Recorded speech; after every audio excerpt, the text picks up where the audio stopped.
Grabe. Hindi ko ma-explain ang...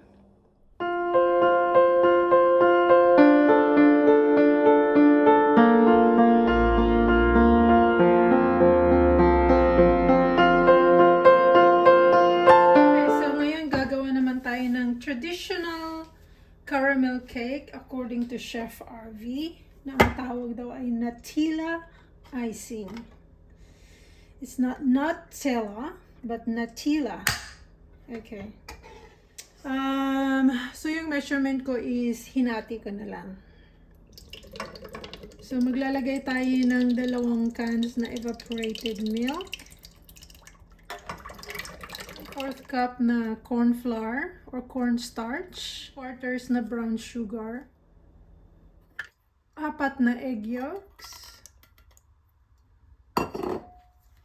Tapos saka natin haluin bago natin ilagay sa apoy. Itong evaporated milk is galing sa Aldi.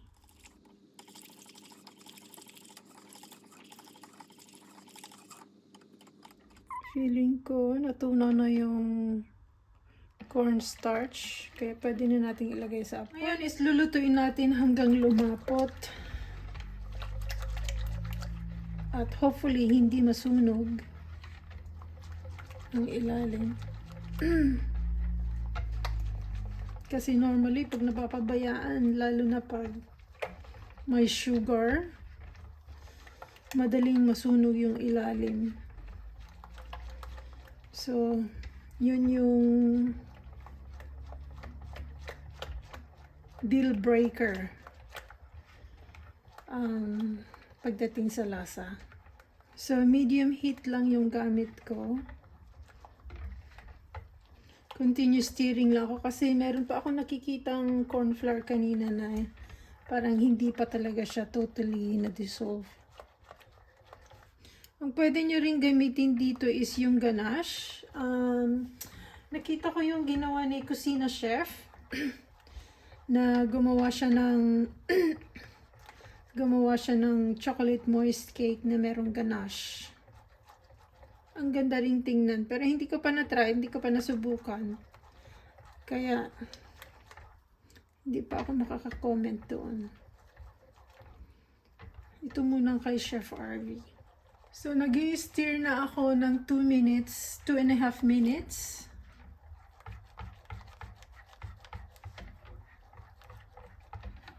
So, maganda yung slowly but surely. Kasi pag nilakasan ko ang apoy at minadali ko, hindi maganda ang kalalabasan. And then, pag malapot na ito, saka ko ilalagay yung aking butter. Ayun, nararamdaman ko na lumalapot na. Kasi bumibigat na yung, ayan, bumibigat na yung, meron na siyang resistance sa whisk. Ayan. So, malapit nang mag 10 minuto. Pwede ko nang patayin. Eksakto 9:35. 9 minutes and 35 seconds. Ang sarap ng amoy! So, ngayon is lagay ko na yung butter. So, super soft na yung butter.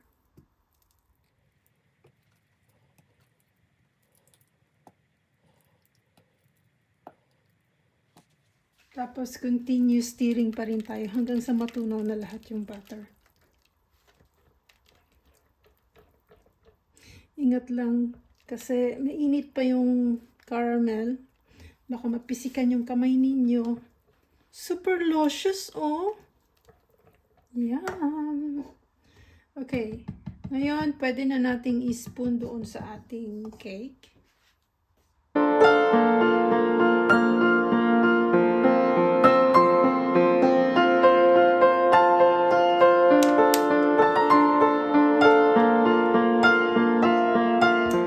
Magsisip talaga siya sa gilid kasi meron siyang space.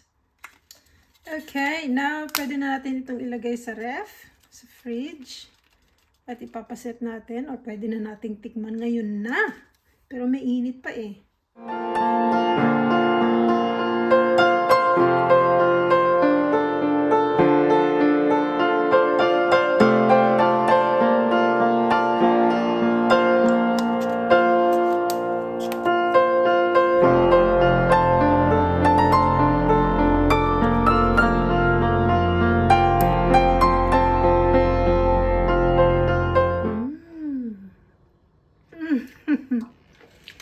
Oh my God.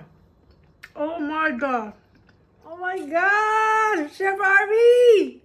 Grabe, Chef Harvey, ang sarap. Grabe, ang sarap!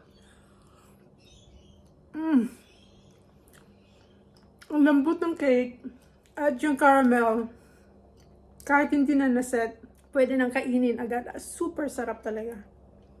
Walang biro. Chef Harvey! Ang sarap! Hindi ko pa natikman yung isa mong chiffon cake. I mean, ba't pa chiffon ako ng chiffon? Hindi ko pa natikman yung isa mong chocolate moist cake. Ito yung unang-unang chef. Ito yung ito yung unang-unang chocolate moist cake mo na natikman ko. Na natry ko. Grabe! Hindi ko ma-explain ang yumminess niya. Ang kagandahan nito is, yung cake, hindi siya super sweet at hindi siya super bitter. At saka yung caramel, hindi siya super sweet din. Pero ang blending nila, grabe. Grabe talaga. Hindi nakakasawang kainin. Sobra.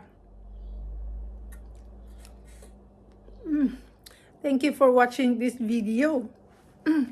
Chef Harvey, hashtag sayo. Super sarap talaga.